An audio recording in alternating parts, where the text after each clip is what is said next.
চোখ দিয়ে পানি পড়ার মতো একটি ঘটনা। 3 দিন হলো হজরত মুহাম্মদ সাল্লাল্লাহু আলাইহি ইসলাম মদিনাতে নেই। কেউ জানেন না নবীজি কোথায় আছেন। উমর ফারুক রাদিয়াল্লাহু তাআলা আনহা মুক্ত তরবারি হাতে নিয়ে ঘোষণা দিলেন, যদি নবীজি সাল্লাল্লাহু আলাইহি ইসলামের কোনো কিছু হয় তবে আমি উমর বলছি, মক্কায় একটাও মুনাফিক আস্ত শরীরে থাকবে না। এদিকে আবু বকর রাদিয়াল্লাহু তাআলা আনহা বললেন, থাম ভাই, চল নবীজি সাল্লাল্লাহু আলাইহি ইসলামের তালাশ করি।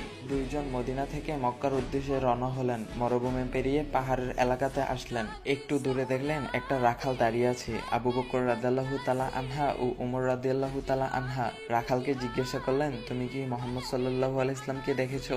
রাখাল উত্তরে বললেন, আমি মুহাম্মদ সাল্লাল্লাহু আলাইহি ইসলামকে চিনি না এবং আপনাদেরকেও চিনি না। তবে ওই পাহাড়ের উপরে একজন লোক ইয়া উম্মতি বলে কাঁদছেন। আবু বকর রাদিয়াল্লাহু তাআলা আনহা ও উমর ফারুক রাদিয়াল্লাহু তাআলা আনহা বুঝতে বাকি ছিল না, ওই লোকটা আর কেউ নয়, দয়াল নবীজি হযরত মুহাম্মদ সাল্লাল্লাহু আলাইহি ইসলাম। রাখাল আবার বললেন,